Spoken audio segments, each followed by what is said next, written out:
The chair was positioned by the window, as it always was, and the Earl of Ashvale sat in it with the particular stillness of a man who has made stillness into a profession. She did not notice the stillness at first.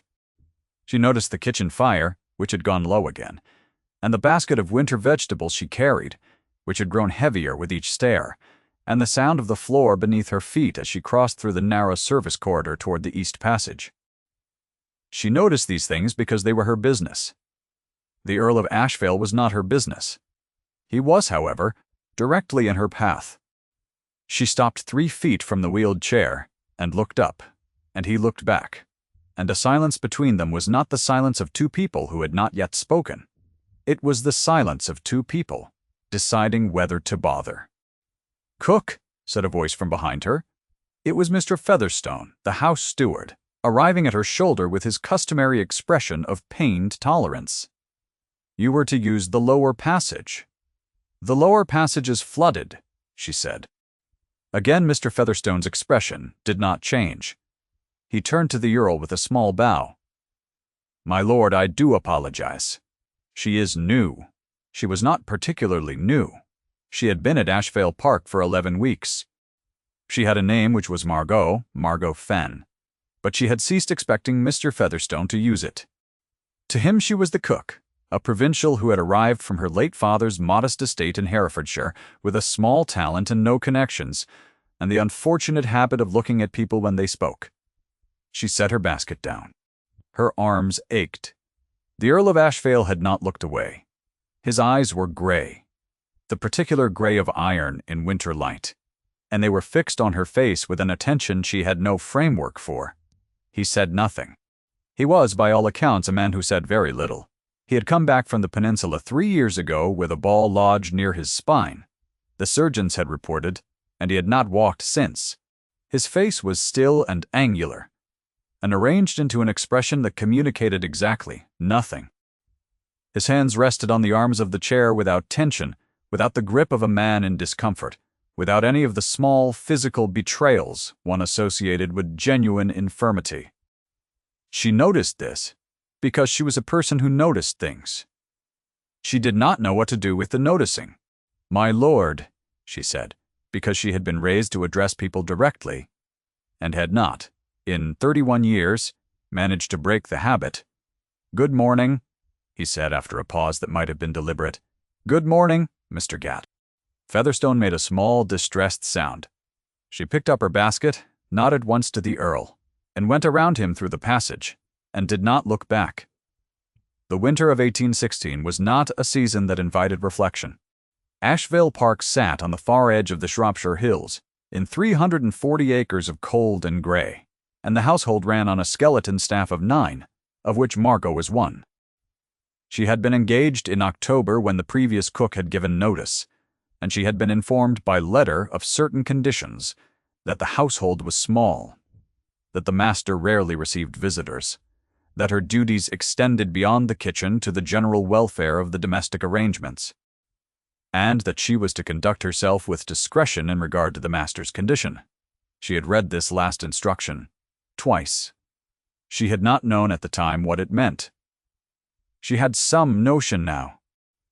The master's condition, it appeared, was the organizing fact around which Ashvale Park arranged itself. His chair was moved twice daily between his rooms and the library, and, weather permitting, the eastern terrace. His meals were taken alone. His correspondence was handled by a secretary who arrived on Tuesdays and left on Thursdays. His brother, the Honorable Philip Carew, visited on alternate months and stayed for exactly 3 days and left the house with the look of a man who has performed a necessary errand. The household spoke about the Earl in the hushed, careful tones one used for the grievously ill, and the Earl sat in his chair by whatever window happened to be nearest, and looked out at the grey hills with an expression that had long ago ceased to be readable. He was, by the account of every servant in the house, a man diminished. To the household she was simply the cook. To Mr. Featherstone she was a provincial, the one-time Mrs. Jar. Potts had occasion to mention her to the visiting secretary. She had described her as the temporary arrangement, and the phrase had carried with it the dismissive ease of a category fully settled. Margot had heard it, and filed it without comment, as one files a fact that is useful precisely because one's opponents have forgotten you possess it. Margot thought, perhaps, of the Earl. She thought about his eyes which had followed her across the passage with a quality that was not the quality of a diminished man's gaze. She thought about the interval between her greeting and his reply, which had been exactly long enough to suggest that he had considered not replying and had decided to. She thought about his hands on the chair arms and the absence of a grip in them. She thought about these things while she made stock and rolled pastry and supervised the dairy girl and did not mention them to anyone, because they were her thoughts and not her business. If you have ever found yourself in a house where one large truth is being carefully avoided, you may recognize the particular quality of the atmosphere at Ashvale Park. Stay with this story, because the truth in question is larger than it first appears. The second occasion was in the library. She had been sent to retrieve a volume of household accounts from the lower shelves where they had been stored the previous autumn and where they had remained because Mrs. Potts, the housekeeper, had a complaint in her knees that precluded bending. Margot did not have a complaint in her knees. She went on a Tuesday morning, when she knew the secretary was occupied with correspondence in the study, and found the library empty, or nearly so. Nearly so, because the Earl was there, beside the window, as he always was, with a book open in his lap, and a fire burning at his back, and the grey Shropshire hills spread out behind the glass. She was supposed to find the accounts, take them, and leave. Without causing a disturbance, she found the accounts on the third shelf. She was in the act of rising when the book in the Earl's lap shifted, and 2 pages fell from it, and skidded across the floor between them. She looked at the pages. She looked at him. He was looking at the pages. She crossed the room and picked them up. They were covered in small, dense handwriting. Not print, correspondence, or notes. The hand of a person who wrote quickly and without concern for an audience. She offered them toward him, and he took them from her hand, and their fingers did not touch, but they came close enough that she was aware of the distance as a specific, contained thing. "Thank you, Miss Fenn," he said. She noticed that he had used her name. She noticed that his voice was level and clear and carried no performance of weakness in it whatsoever. "Of course, my lord," she said. She was nearly at the door when he spoke again. "The accounts Mrs. Potts requires are misfiled. The 1815 records are with the estate correspondence, not with the domestic. Third cabinet, second drawer." She stopped. She turned. He had already returned his attention to the window. "How did you know what I was looking for?" she said. A pause. Then he said, "The lower shelves contain nothing of value." She looked at him for a moment. He did not look back. She found the accounts where he said they would be in the third cabinet, second drawer, and she took them and left. And she stood in the corridor outside the library door for 3 full breaths before she continued on.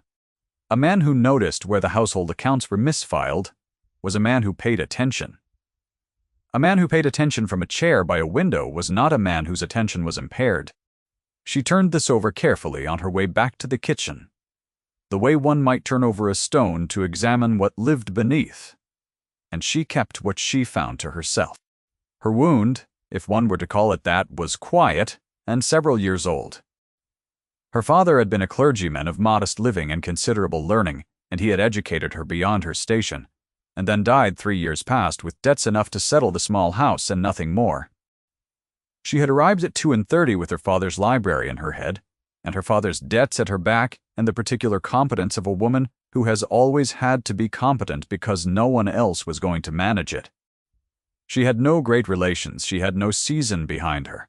She had a skill in the kitchen that was genuine, and a discomfiting tendency to look directly at things that people preferred left in their peripheral vision. She had never expected to be seen for any of it. To the household at Ashvale Park, she was simply the cook, a provincial, as Mr. Featherstone had made clear, a woman of no particular consequence to whom one did not need to attend. Featherstone made this plain again in March when the Honourable Philip Carew arrived for his quarterly 3-day visit and brought with him a Lady Vane, a widow of considerable means and elegant composure, who appeared to be positioned as a possible mistress of the house. Lady Vane wore cream and gold and moved through the rooms of Ashvale Park with a proprietary ease that suggested she had already measured the curtains. At dinner on the first evening, she said in the pleasant, carrying voice of someone accustomed to being heard, "I understand you have struggled to maintain a proper cook." "The previous woman? What was the difficulty, Mr. Rutter?" Featherstone said smoothly. "A provincial arrangement, Lady Vane. Temporary." Margot, who was at that moment in the kitchen, overseeing the removes, learned of this the following morning from the dairy girl. She received it without visible alteration. She served breakfast as she always served it, attended to the morning's orders, and went about her work. What she could not entirely manage was the knowledge that Lady Vane had gone to the library after breakfast and sat with the Earl for an hour, and that her voice, audible in the corridor at intervals, had the quality of a person explaining something to someone who required explanation. The Earl's voice, on the 2 occasions Margot had occasion to pass, was inaudible. He was apparently allowing the explanation to proceed. She could not determine whether this was patience or agreement, and she did not allow herself to determine it, because it was not her concern. She did not think about this. She thought about sauce. She thought about the chill in the East larder, and whether the remaining root vegetables would last another fortnight.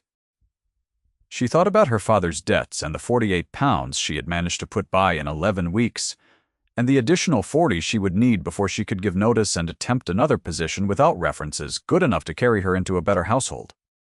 She thought, "This is not your concern." She thought his eyes followed you across the passage. On the second day of the Honorable Philip's visit, the kitchen drain needed clearing, and she was on her knees in the service yard attending to it when she heard footsteps on the flagstones and looked up and found the Earl of Ashvale standing 8 feet away. Standing. Upright. On his own feet. In a plain dark coat without cravat, his hair unrestored, his face carrying an expression she had not seen before, which was the expression of a man who has been caught at something and is deciding how much to acknowledge it. She sat back on her heels. She looked at him. He looked at her. "My lord," she said after a moment. "Miss Fenn," he said. Neither of them moved. The cold March air settled between them. A wood pigeon called from somewhere in the kitchen garden wall and was quiet. "You were not in your chair," she said. It was not a clever observation. It was simply the only one available. Something moved across his face that was not quite a smile and not quite an apology. No. She looked down at the drain. She looked back up. He had not moved. The cold March air was between them with a particular stillness in it, and she thought, he has been waiting for someone to see this, or he has been careful not to be seen. And she could not tell which was true, and found that she wanted. With an urgency she did not allow herself to examine, to know. "The lower passage floods," she said.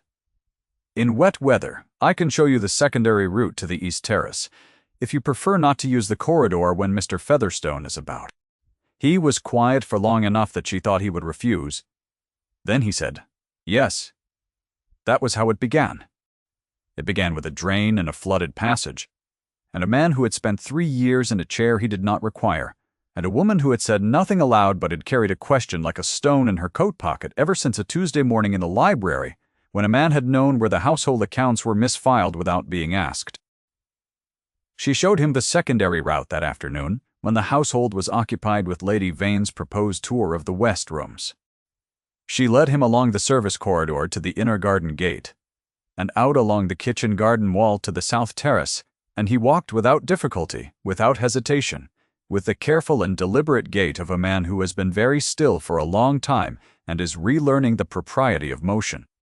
The wind off the hills was sharp and clean, and the dead grass along the terrace wall was gray gold in the weak March sun, and she noticed beside her that he was breathing differently than a man in a chair breathes, with the particular fullness of a person who has been in a confined space for a long time, and is meeting the open air with something closer to relief than he wished to show.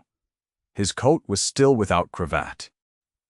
He looked like a private man, in a private place, which was, she understood, exactly what he had arranged himself to be.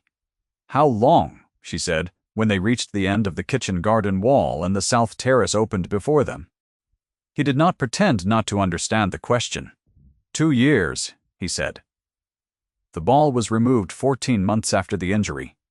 I recovered the use of my legs 7 months after the surgery. And you told no one. I told Barker. Barker was his valet, a man of approximately 60 years, and impeccable discretion. Barker has not told anyone. She looked out at the south grounds, where the dead grass ran down toward the stone wall, and the gray hills spread themselves against the gray sky. "Your brother," she said.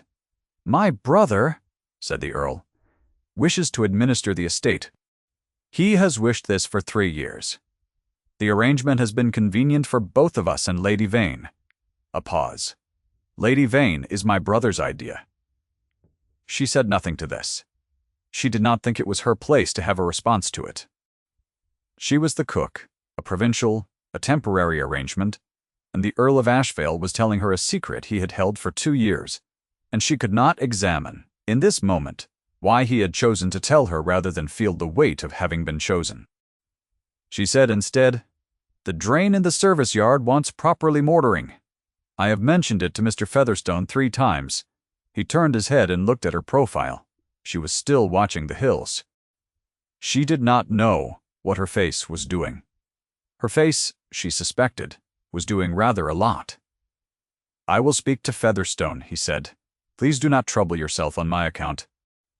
"I will trouble myself," he said quietly, "on the account of the drain." She did not turn to look at him. She thought, "If I look at him now I will not be able to stop," she said. "We should return before Lady Vane's tour concludes." They returned. She went back to the kitchen and put her hands on the edge of the table and stood there for a moment, very still, until the sensation in her chest settled into something she could carry. The Honorable Philip departed on the morning of the 3rd day, and Lady Vane with him, and the house settled back into its skeleton, quiet, and Margot went about her work and did not permit herself to count the number of times the Earl appeared in the service corridor, in the mornings, or the number of times he paused at the kitchen door and did not enter, or the single occasion, in the 2nd week of April, when he came as far as the threshold and said, without preamble, "What are you making, Stock?" She said, "The beef or the veal?" "Veal." She looked at him over her shoulder. "My lord, do you cook?" "No." A pause. "My mother cooked, when we were at the Lesser House in summer. She said the kitchen was the only room in a great house where a person's usefulness was self-evident." She turned back to the Stock. She said, she was right. He stayed for 11 minutes. She did not count them. She was counting them. She had shown him 3 different routes through the house by the end of that week, all of them through the service passages, all of them arranged so that he would not encounter Featherstone or Mrs. Potts or the secretary without intention.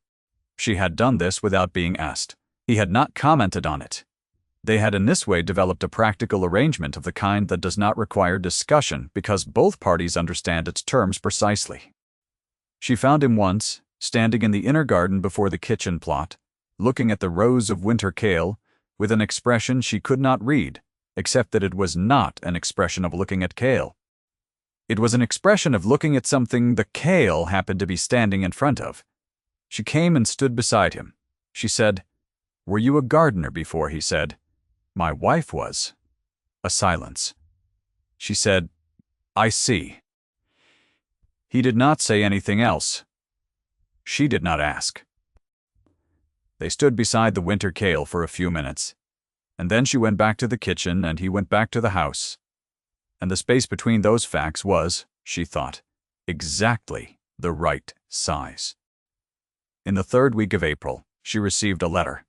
It arrived on a Wednesday in the usual post, and was from a Mrs. Bonner, Caldwell of Bath, who had been a friend of her father's and who wrote, in her spidery hand, to say that a situation had become available in the household of a Viscount Harley, respectable family, good position, considerably better wages, and that she, Mrs. Caldwell, had taken the liberty of forwarding Margot's name, and that if Margot was interested, she should write back within a fortnight. Margot read the letter twice. She folded it carefully. She put it in the pocket of her apron and went about her morning. She took it out again in the evening and read it once more by the kitchen fire after the dairy girl had gone to bed.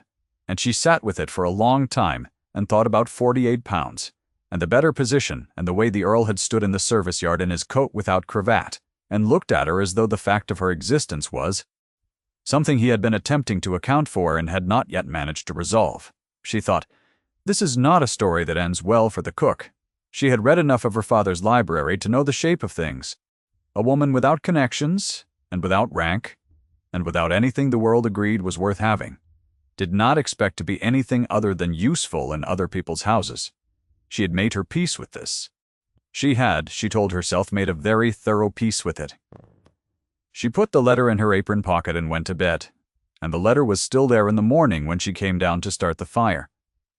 It was there 4 days later when Mr. Jollia Featherstone appeared in the kitchen doorway and said, in the tone he used for announcements that required her to adjust her professional arrangements, "The household is to receive Lord and Lady Clifton, 3 nights beginning Friday.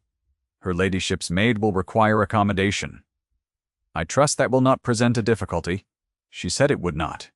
He said, "Lady Clifton is a person of decided opinions regarding household management. I expect standards will be maintained." She said they would. He paused at the door. "I have also been informed by Mrs. Potts that you have been seen on several occasions in conversation with his lordship." He allowed a silence. "This household functions on the clarity of its arrangements, Miss Fenn. I trust I need not elaborate."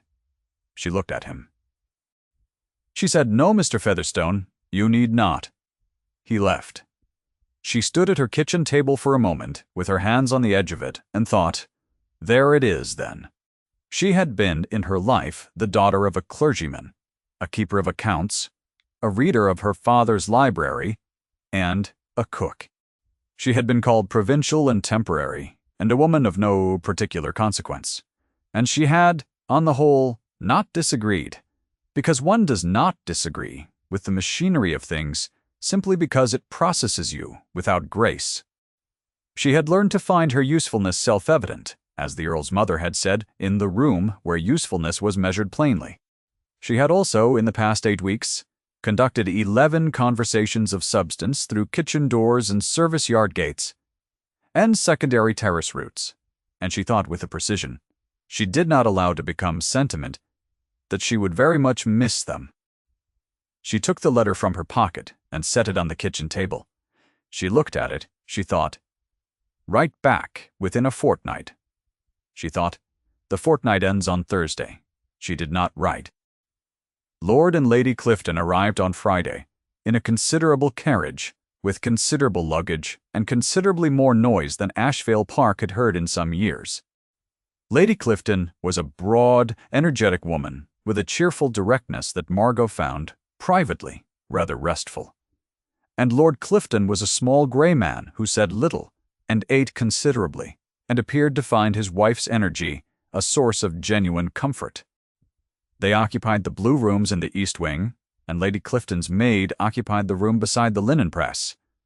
And the household contracted itself around them with the particular practiced anxiety of a skeleton staff receiving more guests than it had been sized for. On the first evening at dinner, Lady Clifton said, "Ashvale, you are looking remarkably well. Forgive me, but I expected. One hears such things, and you seem perfectly. That is, you are evidently in better health than reports suggested." Mr. Featherstone, who was attending the table, went very still. The Earl said pleasantly, "Reports are frequently inaccurate, Lady Clifton." Lady Clifton said, "Indeed they are." Lord Clifton, "Do you not say so? He looks perfectly well to me." Lord Clifton said something inaudible that conveyed general agreement. Mr. Featherstone, recovered, began to serve the removes. Margot, in the kitchen, heard none of this. She was making a syllabub. She was thinking about a letter that was still on her kitchen table because she had not managed to move it to either the writing box or the fire, which were its only possible destinations, and which she could not choose between. The Honourable Philip arrived on Saturday without prior notice. She heard the carriage from the kitchen and felt, before she had any rational cause to feel it, a particular quality of apprehension, the kind that arrives ahead of its explanation. She was correct to feel it, As it turned out, he came to the kitchen himself, which was unprecedented. He was a handsome man of 31, younger than his brother, with a lighter coloring and a pleasant face that had at this moment the expression of someone who has recently spoken to Mr. Colby. Featherstone and finds himself confirmed in his opinions. "Miss Fenn," he said with the pleasantness of a man who does not require pleasantness to achieve his objects, "I wonder if I might have a word?" She dried her hands. She said, "Of course, sir," he said, standing at the kitchen table with his gloves still in his hands. "I understand you have been of some use to my brother this winter." My brother is a man of solitary habits, as I'm sure you know, and it is not always easy to manage a household around his requirements. However, he set his gloves on the table. "I am told that your engagement was understood to be temporary, and I think, on reflection, that the position might be better filled by someone with more extensive experience of a proper establishment." She looked at him. He continued, "There is no suggestion of inadequacy in your work. Merely a question of fit.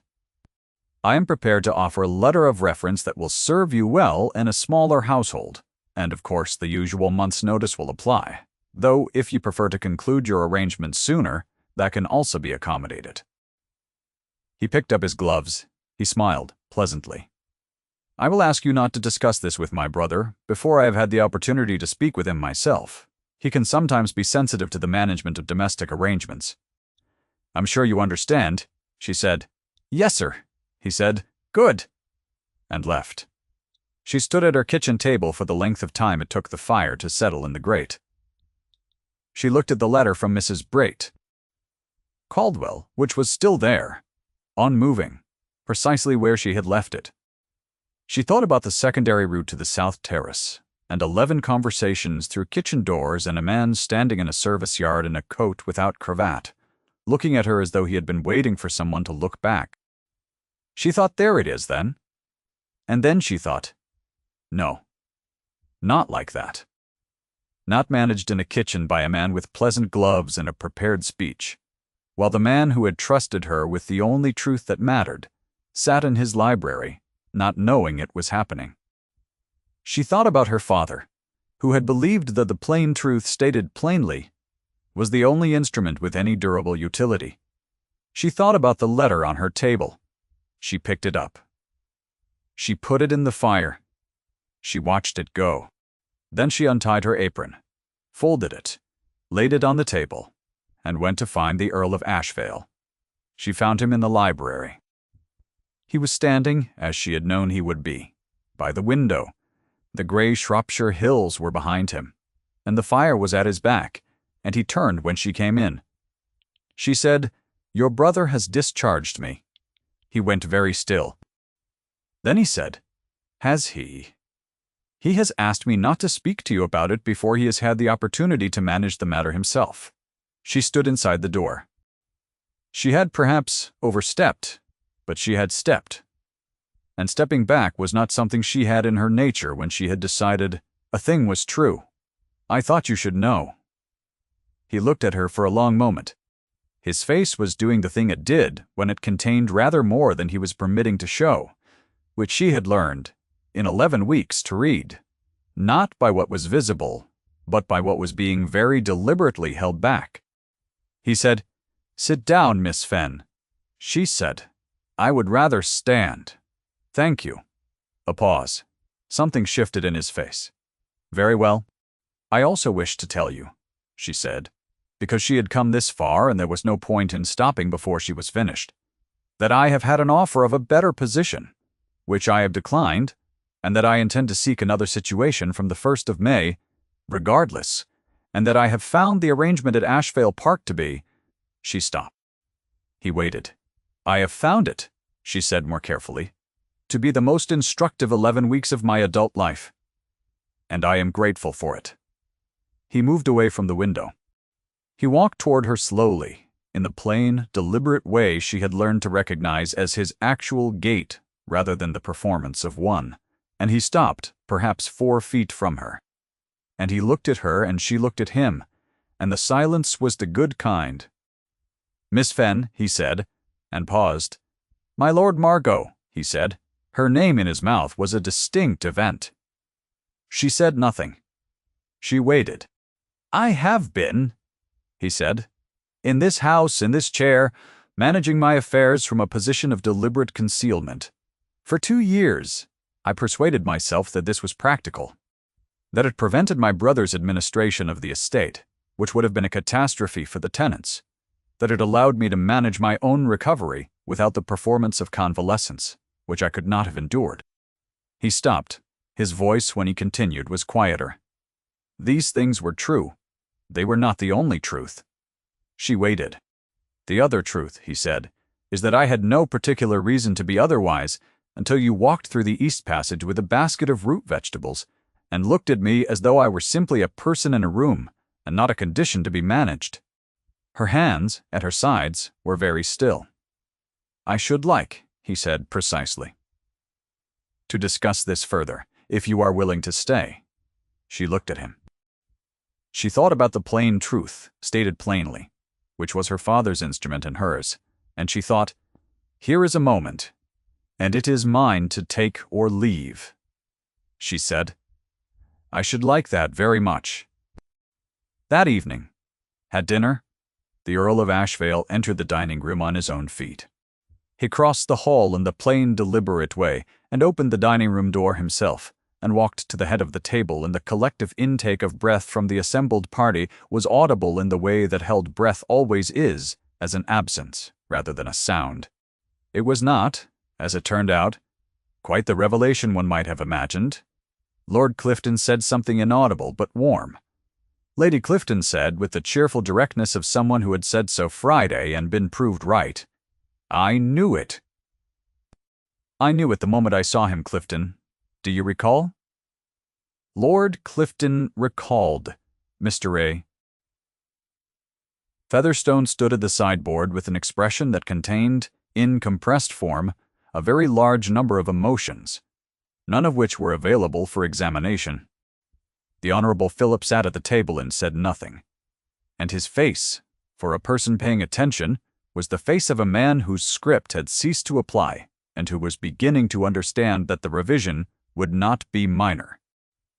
The Earl sat at the head of his table and ate his dinner, and said, when the removes were cleared, I owe several members of this household a significant debt of candor. I intend to address it. He looked at his brother. Beginning tomorrow, Philip said pleasantly, with the pleasantness of a man recalibrating. Of course, James. Margot, in the kitchen, was told the shape of it by the dairy girl, who had it from the footman, who had watched through the door. She listened, and she said nothing, and she continued with the washing up. And her face, she suspected, was doing rather a lot. He came to the kitchen door that night as the household settled into its sleeping quiet. She was banking the fire.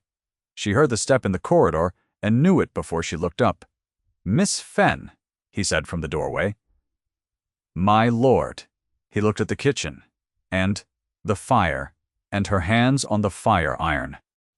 He looked for a moment like a man standing in a room his mother used to stand in, and it crossed his face briefly, and was gone. Margot, he said. James, she said, because if he was going to be plain, she could be plain. And the word cost her precisely nothing, because it was already what she thought. He crossed the kitchen. He stopped beside her, close enough that the warmth between them was a specific thing, close enough that she could have taken one step and resolved the question entirely, and she did not take it, and he did not take it. And they stood in the banked firelight at a distance of perhaps 10 inches and looked at each other with a great deal of information passing between them, in no direction anyone could prove. He said quietly, I should like to speak with you tomorrow at some length. About several things, she said. I will be here. You are not leaving. I told you I was declining the other offer. You told me you were seeking a new situation from the 1st of May. She considered this, she said. I may revise that. He said nothing. He looked at her face for a long moment in the manner of a man who has been very still for 2 years and is deciding carefully whether it is safe to move. Then he said, Good night, Miss Fenn. "Good night, my lord." He went. She stood at the banked fire for a long time after, with her hands at her sides, and the warmth on her face, and the silence of the house around her, and she thought, this is what it feels like when something is about to be true. The spring came slowly to Shropshire. It always did, in those hills. The dead grass greened along the south terrace wall first, and then the kitchen garden, and then the long slope toward the stone perimeter, and the gray lifted from the sky by degrees the way grief does when one has the patience to wait for it. The Honorable Philip departed the following afternoon after a conversation with his brother that lasted 90 minutes and produced, among other arrangements, the confirmation of an estate management firm from Shrewsbury, whose principals were known to be competent and not related to anyone. Lady Clifton declared it very satisfying and said she had always thought James had been poorly served and that it was entirely time things were set right. Lord Clifton agreed inaudibly. Mr. Deeply. Featherstone spent the day rearranging his position with the practiced expertise of a man whose primary skill was surviving the reorganization of those above him. On the morning of the 10th of April, the Earl asked Margot to walk with him on the south terrace. She folded her apron and went.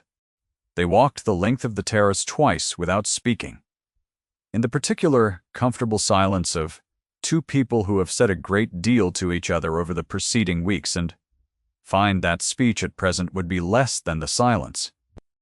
The air smelled of thaw and stone, and the particular green that comes up through cold ground when the season decides at last to begin.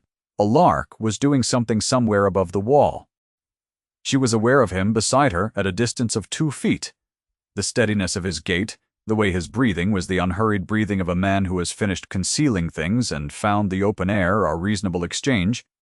On the third pass he stopped. She stopped beside him. He said, looking out at the green coming up along the slope, "I should tell you about my wife." She had not known there had been a wife. She said, "Yes." He said, "She died in the winter of 1812. A fever. In the 2nd month of our son's life. My son lived 3 days." He said it steadily, and without performance. "I do not speak of it. I find, however, that I wish you to know." She stood beside him and looked at the green slope and the stone wall and the hills beyond it, and she thought about grief that was several years old and specific, and how it lived in a man like bedrock, invisible but present in everything built above it. She thought about his wife standing in the kitchen garden, and about the kitchen garden in March, with the dead gold kale and his face looking at something the kale was standing in front of. She said, "My father left me his library and his debts, and the debts were rather more useful. They got me out of the house and into the world, and the library taught me what to do once I was there." He turned his head to look at her profile. "I am not unhappy," she said. "I should not like you to think I am telling you a sad story." "I am telling you a true one," he said. "I know the difference." She turned and looked at him, and his eyes were the iron gray of winter light, and she thought, there is nothing between us now except the choice, and the choice is mine, as much as his. And I've always been a person who could tell the difference between a thing worth taking and a thing worth leaving. She said, "James." He said, "Margot." They stood at the edge of the south terrace, with the spring coming up the hill below them, and the house behind them, and the distance between them contracting, slowly the way distances do, when both people have decided independently that the distance is no longer serving any purpose. He lifted his hand and it hovered for a moment near her face, not touching, and she did not move away, and then his fingers were at her jaw, and the warmth of them was a specific and irreducible fact. His hand steady and careful and certain, and she turned her face into it, and the sound of the lark above the wall was very clear. He said very quietly, the way a person says a thing that has no other form, "Will you stay?" It was not quite a question. It had the shape of one. She said, "Yes." He did not say anything else. She did not require him to. He had asked a thing, and she had answered it. And the answer was plain and mutual, and she thought, this is what it is when a truth is actually true. No excess. No ornament. The thing itself. His thumb moved once along her jaw, and then his hand came down, and they stood together at the terrace railing for another several minutes, and the spring continued its patient advance up the hill, and the kitchen garden was turning green. And somewhere inside the house the fire was burning with the particular warmth of a fire in a house that has been very cold for a long time. Later that year, in a small service performed by the vicar of the parish church at the foot of the Ashvale grounds, with Lord and Lady Clifton present, and a very surprised Mrs. Potts, weeping into her handkerchief, and Mr. Featherstone maintaining his composure with visible effort, Margot Fenn became the Countess of Ashvale. She did not cease to understand the kitchen. She did not think of herself as a woman who had been elevated so much as a woman who had been recognized, which was a different and more durable thing. That winter, when the drain in the service yard was at last properly mortared, she stood in the kitchen doorway and watched it being done, and felt, from somewhere behind her, his presence at the kitchen threshold, and she said, without looking, "You do not have to stand there. You may come in." He came in. He stood beside her at the kitchen door and watched the mason at his work in the service yard, and the cold winter light came through the gap in the passage wall, and the fire at their backs was warm. The house was quieter now than it had been in the autumn, and the quiet was a different quality than it had been before, not the quiet of a thing holding its breath, but the quiet of a thing that has at last exhaled. On the kitchen table was his mother's receipt book, which he had retrieved from the east wing and placed there without comment on a Tuesday morning in November, and which she had opened, and read, and set beside her own, and had not moved. And she did not move it now. He did not mention it. They stood together at the kitchen door, and watched the drain being set right, and the silence between them was the very good kind, the kind one does not need to fill. If you stayed until the end of this story, I am grateful for your company. Leave a thought in the comment if you find yourself returning to these hills.